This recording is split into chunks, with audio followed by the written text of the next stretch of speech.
आवाजाच्या दुनियेमध्ये सोबत स्वप्नांची, आवाजाच्या दुनियेमध्ये सोबत स्वप्नांची, कुणी गाणी गाई गप्पा मारी रंगत विषयांची, कुणी गाणी गाई गप्पा मारी रंगत विषयांची. या रेडिओच्या लहरींवरती चंगळ श्रोत्यांची, या रेडिओच्या लहरींवरती चंगळ श्रोत्यांची. ही इन्फिनिटीची वाणी आहे 100 नम्राची, ही इन्फिनिटीची वाणी आहे 100 नम्राची, ही इन्फिनिटीची वाणी आहे 100 नम्राची.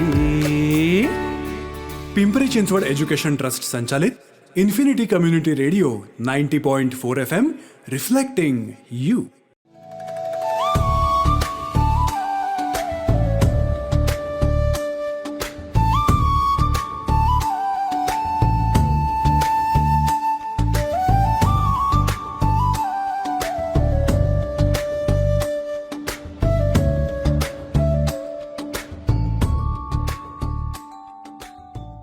श्रोतेहो नमस्कार. आपण ऐकत आहात PCET's इन्फिनिटी 90.4 FM आणि मी आहे तुमच्यासोबत RJ विद्या.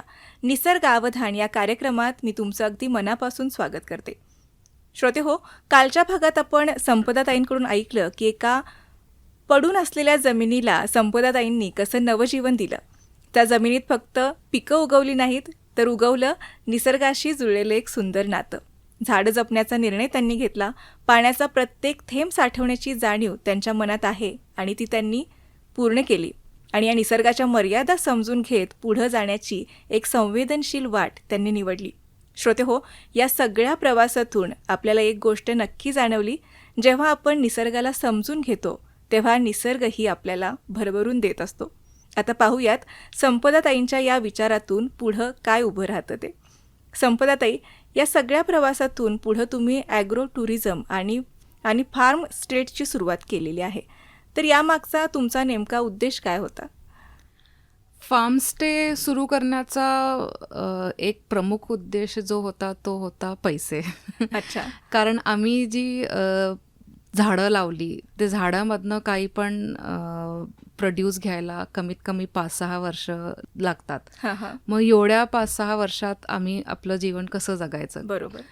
कितीही म्हणा, थोड्या तरी पैशांची गरज असतेच. हो. कारण आता शेतावरती काम करायला काही माणसं लागलेली आहेत, तर त्या माणसांची सॅलरी कशी द्यायची, किंवा काही बेसिक मेडिकलचे खर्च असतात. घरी आई आहेत, सासू सासरे आहेत, त्यांना बघणं.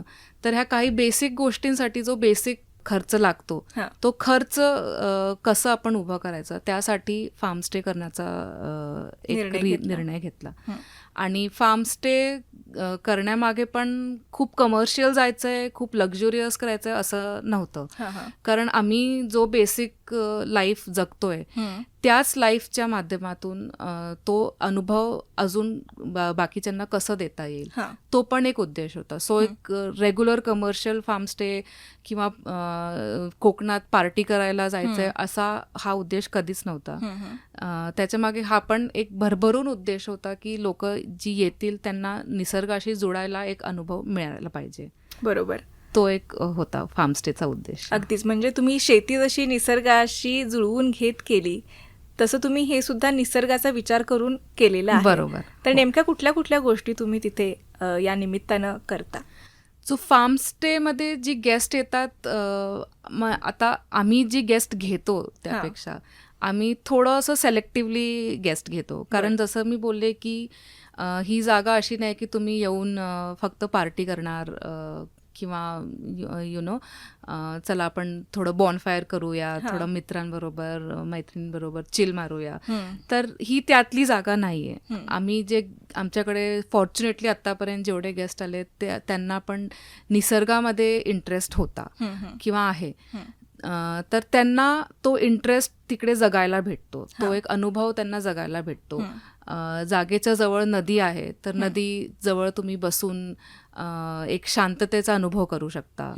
जे राहायची सोय आहे ती पण खूप अर्थी आणि खूप बेसिक आहे.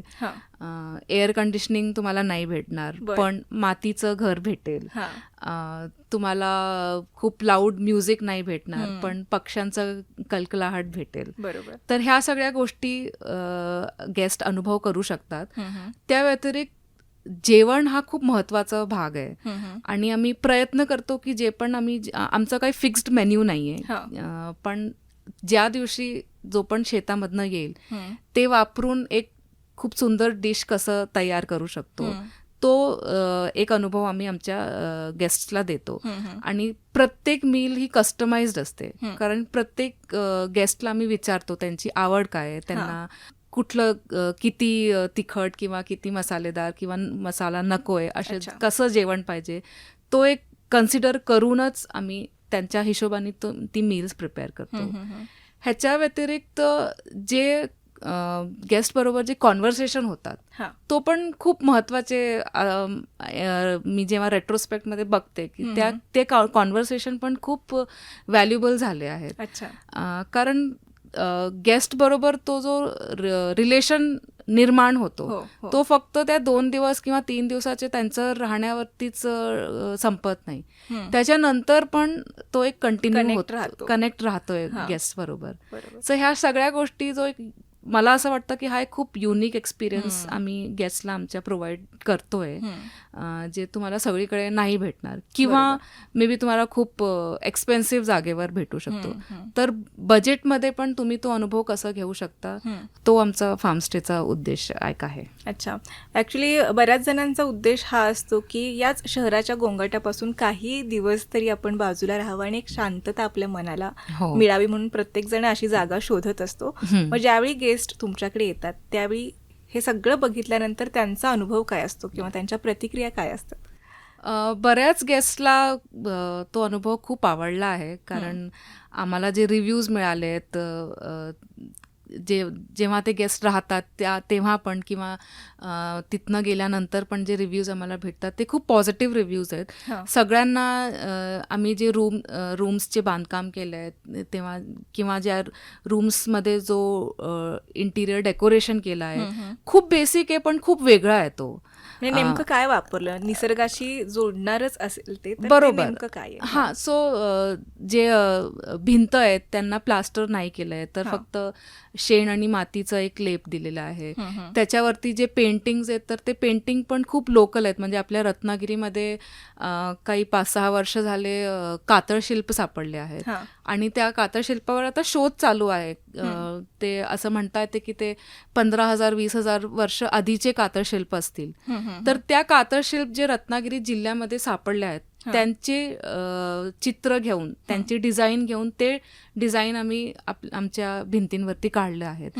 तर तो एक लोकल वाईब देतो की बाबा आपल्या रत्नागिरीमध्ये हे कातळशिल्प सापडले आहेत. जे गेस्ट येतात त्यांनाही एक माहिती पडते की अच्छा असं पण काही आहे, कारण ते बऱ्याच लोकांना अजून माहिती नाही आहे. तर तो एक एलिमेंट आहे की मातीचे भिंत आहेत, ते कातळशिल्पचे डिझाईन आहेत किंवा जे पण फर्निचर आहे रूम्समध्ये तो आम्ही स्वतः आमच्या फ्रेंड्स बरोबर बनवलेला आहे. आणि त्याच्यात जे लाकूड वापरलं आहे तो जुना लाकूड वापरला आहे, म्हणजे त्यासाठी पण झाडं तोडली नाही आहेत.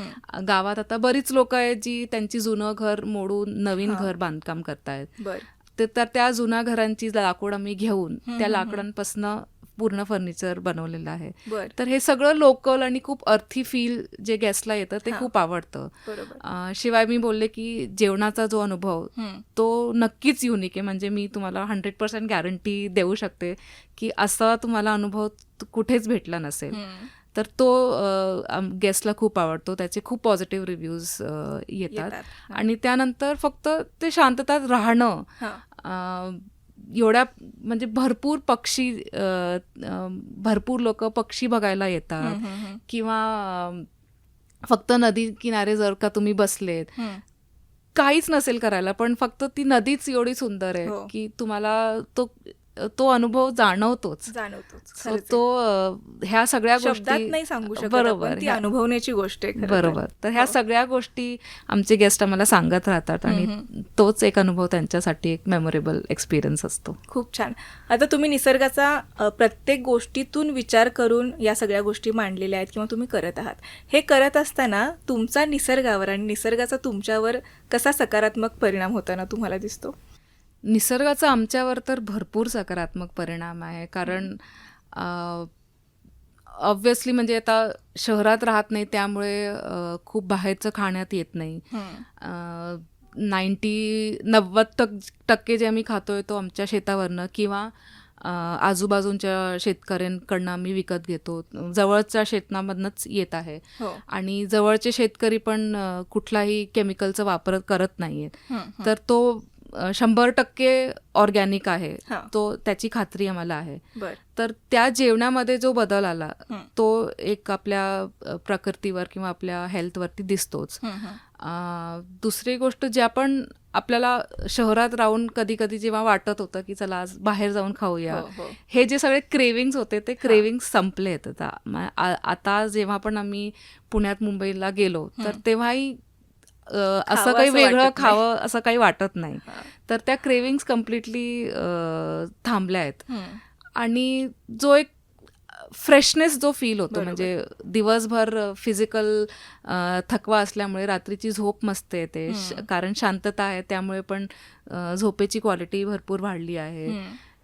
वेगळ्यानी एक्सरसाइज करून तुम्हाला ॲक्टिव्ह राहायचं आहे अशी गरज नाही, कारण दिवसभर काही ना काही शेतावरती चालू असतो, तो एक ॲक्टिव्हिटी चालू असते. मग त्याच्यामुळे पण हेल्थची सुधारणा झाली आहे. आणि ह्या सगळ्या गोष्टीमध्ये आम्ही एक खूप छोटासा भाग आहे. तर आम्ही निसर्गावरती काय परिणाम करत आहोत हे म्हणजे बहुतेक मी हे बोलायला सक्षम नाही आहे, कारण आम्ही जे करतोय ते खूप छोटासा प्रयास आहे.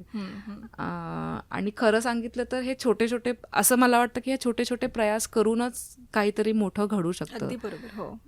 सो येस, आपला उद्देश सुद्धा तोच आहे खरं तर कार्यक्रमाचा, की अशा छोट्या छोट्या गोष्टी करतच आपल्याला निसर्गाला मदत करायची आहे, कारण तो बघतोच आहोत की भरभरून देणार आहे कुठलीही तक्रार न करता. आणि आपण फक्त घेतच राहणं यापेक्षा देणं खूप महत्त्वाचं आहे, आणि ते अशा छोट्या छोट्या गोष्टीतूनच. आता तुमचा पुढचा मानस काय आहे, की इन फ्युचर तुम्ही काय करणार आहात? इन फ्युचर आमचा एक प्रयत्न असा आहे की एक फूड प्रोसेसिंग युनिट उभं करायचं. परत काही गोष्टी खूप कमर्शियल लेवलवर घेऊन जायचं हा उद्देश नाहीच आहे. सो ऑब्व्हियसली पैशांची गरज आहे. दुसरी गोष्ट, गावातच एवढी फळझाडं एवढी आहेत की जी शेतकरी विकतात पण त्यांना बरोबर त्याचं प्राईस मिळत नाही.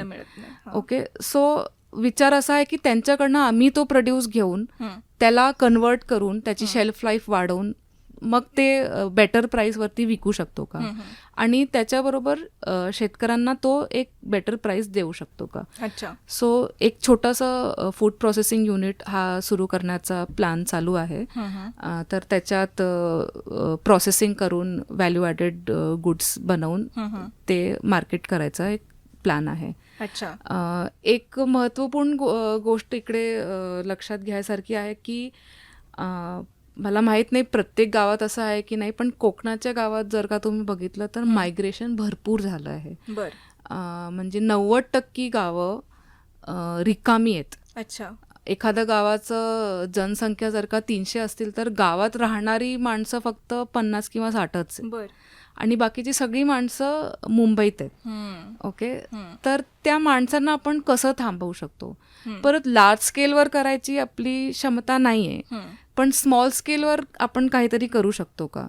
तर तो पण एक प्रयास आहे की गावातली माणसं गावात राहू शकता का, आणि गावात राहून त्यांना जे शेतीमध्ये जे त्रास येत आहेत ते त्रास न येता त्यांचं जीवन जगू शकतात का. तर तो पण एक विचार आहे की कसं आम्ही गावाच्या माणसांना गावातच थांबवू शकतो. तर त्या ऑपॉर्च्युनिटीज आपण गावात प्रोव्हाइड करू शकतो का, तो एक आहे. खरं आहे. म्हणजे आता मानसिकता हीच आहे की आता आपल्याला गावात संधी नाही म्हणून शहराकडे ओढा खूप जणांचा आहे. Yes. पण जे आपल्याजवळ आहे त्यातूनच आपण चांगलं काहीतरी फुलवणं, कारण तुम्ही बाहेरून येऊन त्या गावात राहून इतक्या सगळ्या गोष्टी करू शकता, तर ज्याची स्वतःचीच जमीन आहे, स्वतःचीच माती आहे, त्याला करायला खरं तर काही अवघड नाही आहे. फक्त मला वाटतं दिशा देण्याची गरज आहे आणि ती नक्कीच तुम्ही द्याल. म्हणजे तुमच्या या पुढच्या भविष्यातल्या प्रकल्पामुळे रोजगाराच्या संधी नक्कीच मोठ्या प्रमाणात उपलब्ध होतील या बरोबर. गावकऱ्यांसाठी. आता अनेक लोकांकडे जमीन आहे, मी आता जसं म्हणाली, पण माहिती नाही की करायचं काय, तर त्यासाठी त्यांना तुम्ही काय सांगाल? ज्यांच्याकडे जमीन आहे किंवा जी लोक जमीन घेत आहेत त्यांना पहिली गोष्ट तर त्यांचा ॲक्च्युली उद्देश काय तो त्यांना क्लिअर झालं पाहिजे की तुमचा उद्देश फक्त एक प्रकारची झाडं लावणं आहे की त्यातनं तुम्हाला काहीतरी जीविका उपलब्ध करायची आहे किंवा तुम्हाला फक्त जंगल उभं करायचं आहे. तर तुमचा काय उद्देश आहे त्या उद्देशाप्रमाणे तुम्हाला पुढे वाढायला पाहिजे. तुमचा उद्देश फक्त तुमच्या शेतावरनं तुम्हाला जीविका किंवा पैसे कमवायचे, तो पण जरी उद्देश असेल त्याच्यात काहीच चुकीचं नाही आहे. पण तो उद्देश ध्यानात घेऊन आपण त्याच्यातही कसं एक सस्टेनेबल ॲग्रिकल्चर म्हणतो आपण, कसं करू शकतो. सस्टेनेबल ॲग्रिकल्चरमध्ये फक्त तुम्ही एकच प्रकारची पीक न घेता भरपूर प्रकारची पीक घेऊ शकता का, किंवा एकच प्रकारची झाडं न लावता जागा पूर्ण साफ करून सपाट करून फक्त आंबा लावून फक्त काजू लावून असं न करता बरीच झाडं लावू शकता का. कारण त्याच्यामध्ये तुमचा जो उत्पन्न येईल तो येईलच, पण तो हे सगळं करून तुमचा जो एक इकोसिस्टम तयार होईल, तर त्या इकोसिस्टमला खूप रेझिलियन्स मिळेल. आता आपण एक 5-6 वर्षापूर्वी निसर्ग चक्रीवादळ आलं होतं, तर त्यामुळे भरपूर नुकसान झालं होतं. पण तो नुकसान एक सस्टेनेबल इकोसिस्टम जरा शोषून घेतो आणि त्याचा इफेक्ट जरा कमी होतो. तर भलेही तुमचा उद्देश पैसे कमवायचा असेल, पण त्याच्यातही तुम्ही एक सस्टेनेबिलिटी हा डोक्यात घेऊन, बायोडायव्हर्सिटी ही डोक्यात घेऊन पुढे वाढू शकता, तर ही खूप चांगली गोष्ट होईल. कारण आता बघा किती मोठ्या मोठ्या जाग्यांवरती मायनिंग होते, ते आपण थांबवू शकत नाही. पण छोटी छोटी अशी जागा आपण निर्माण करू शकतो जिकडे बायोडायव्हर्सिटी आहे, जिकडे एक बॅलन्स आहे तुमच्या शेतीमध्ये आणि निसर्गामध्ये. एक छोटंसं उदाहरण म्हणजे आपल्या महाराष्ट्रात भरपूर वनराई आहेत. किती छोट्या का असो पण ते वनराई खूप हॉटस्पॉट आहे बायोडायव्हर्सिटीचे. तर आणि त्याचा खूप इम्पॅक्ट आहे. तर अशाच छोट्या छोट्या पॉकेट्स आपण जर का बनवत गेलो तर त्याच्या पुढे जाऊन इम्पॅक्ट खूप मोठा होईल. तर कुठलाही उद्देश तुमचा असो द्या, पण ही एक गोष्ट डोक्यात ठेवणं मला असं वाटतं सगळ्यांसाठी महत्वाचं आहे. आणि बऱ्याचदा असं होतं की पैशाच्या पाठीमागं आपण खूप लागतो, त्यासाठी सुद्धा शेती केली जाते. तर तो थोडासा विचार आपण बाजूला ठेवला आणि या निमित्तानं मग आपण जसं म्हणतो ना की सेंद्रिय शेती बाजूला राहून मग केमिकल युक्त किंवा जास्त उत्पन्न घेण्यासाठी जे काही वापरता येईल ते वापरतो आणि मग जमिनीचं नुकसान होतं. तर पैसा आपल्याला कमी मिळाला तर चालेल, पण त्यातून मिळणारं समाधान आहे ते खूप लाख मोलाचं असं असतं, ते मिळणं गरजेचं आहे. हे सुद्धा कुठेतरी प्रत्येकाच्या मनात असायलाच पाहिजे. आता सगळ्यात शेवटचा प्रश्न मला तुम्हाला विचारावा असा वाटतो की इतका सुंदर तुमचा प्रवास आहे, ऐकताना खूप छान वाटतं, पण हा प्रवास तुमच्यासाठी कसा होता? काही गोष्टी अशा झाल्या असतील की यातून मी मार्ग कसा काढू असं सुद्धा कधी कधी होऊन जातं आपल्याला, तर ते काय आहे आणि पॉझिटिव्ह परिणाम या प्रवासातून किंवा तुम्हाला शिकायला नेमकं काय मिळालं? सगळ्यात महत्त्वाची गोष्ट जी शिकायला मिळाली आहे ती आहे पेशन्स. आपण जेव्हा ऑर्गॅनिक शेती, नैसर्गिक शेती करायला म्हणतो, तर आपण हा एक जो महत्त्वाची गोष्ट आहे ती विसरतो की ऑर्गॅनिक शेतीमध्ये तुम्हाला खूप वेळ लागतो, खूप एफर्ट लागतात, हार्डवर्क जास्त आहे. कारण आणि त्याच जागेवरती ऑर्गॅनिक शेतीमधनं पीक कमी येतं. तुम्ही केमिकल वापरलं तर तुमचं पीक वाढेल आणि ऑर्गॅनिक शेतीमध्ये कमी येतं. तर ह्या सगळ्या गोष्टी लक्षात घेऊन त्याच्यात तुमची जी माती आहे ती माती डेव्हलप करायला किंवा सगळे सिस्टम सेट करायला की तुमचं शेत आपल्या आपच काम करतोय, ह्या सगळ्या गोष्टींमध्ये भरपूर हार्डवर्क, भरपूर टाइम लागतो. तर तो एक पेशन्स तुमच्याकडे असायलाच पाहिजे. तो पेशन्स घेऊन जर तुम्ही पुढे वाढणार तर नक्कीच निसर्ग तुम्हाला भरभरून देईल. आणि त्याच्यात काहीच हे नाही आहे की काहीच डाऊट नाही आहे की तुम्हाला त्याच्यात सक्सेस नाही मिळणार. So patience is the most important. Patience हवा, विश्वास हवा, जे आपण करतो ते योग्य करतोय आणि ते केलंच पाहिजे, पूर्णत्वाकडे नेलं पाहिजे. बरोबर. कितीही संकट आली, त्रास झाला तरीही. खूप सुंदर. श्रोते हो, संपदाताईंनी सांगितलेला हा प्रवास आपण ऐकला. निसर्गाशी पुन्हा एकदा नातं जोडण्याचा, शाश्वततेकडे जाण्याचा आणि आपल्या मुळाकडे परतण्याचा. आजच्या या धावपळीच्या आयुष्यात आपण निसर्गापासून खूप दूर जातोय, पण अशा व्यक्ती आपल्याला पुन्हा थांबवून विचार करायला भाग पाडतात. कदाचित आपल्यापैकी प्रत्येकजण थोडंसं का होईना पण निसर्गासाठी काहीतरी करू शकतो. याच सुंदर विचारांसोबत आजचा कार्यक्रम आपण इथंच थांबवूयात. ऐकत रहा फक्त PCET's इन्फिनिटी 90.4 FM. संपदाताई, तुम्ही आपल्या इन्फिनिटीच्या स्टुडिओमध्ये आलात आणि तुमचा हा प्रवास आपल्या श्रोत्यांपर्यंत पोहोचवलात, त्याबद्दल खूप खूप धन्यवाद. धन्यवाद तुमचा पण. थँक्यू.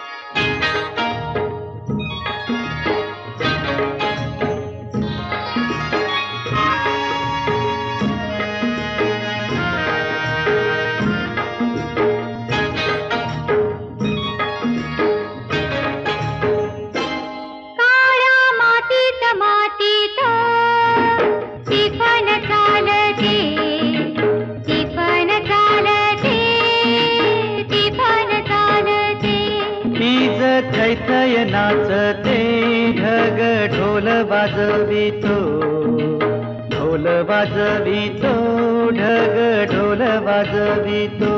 काळ्या मातीत मातीत टिफन चालते, टिफन चालते, टिफन चालते.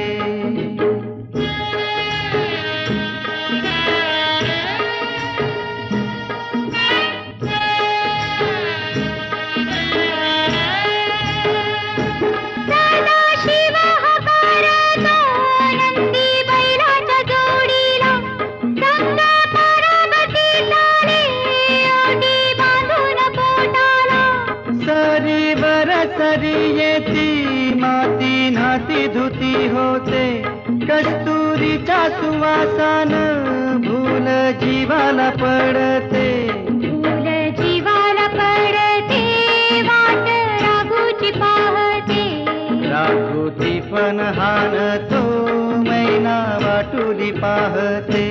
काळ्या मातीत मातीत टिफन चालते, टिफन चालते, टिफन चालते. सर्जा हर माझ्या ढवळ्या हर माझ्या पवळ्या हर माझ्या आहा.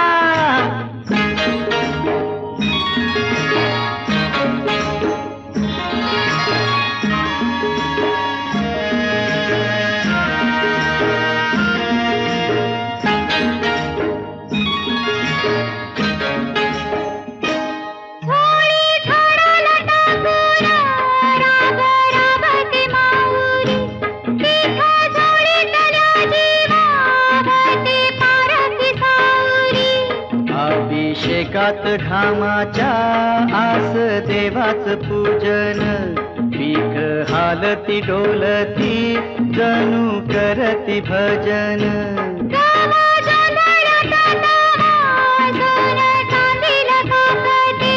कशी चांदील काकते, कपाशी फुलते, मातीत मातीत टिफन चालते, टिफन चालते, टिफन चालते.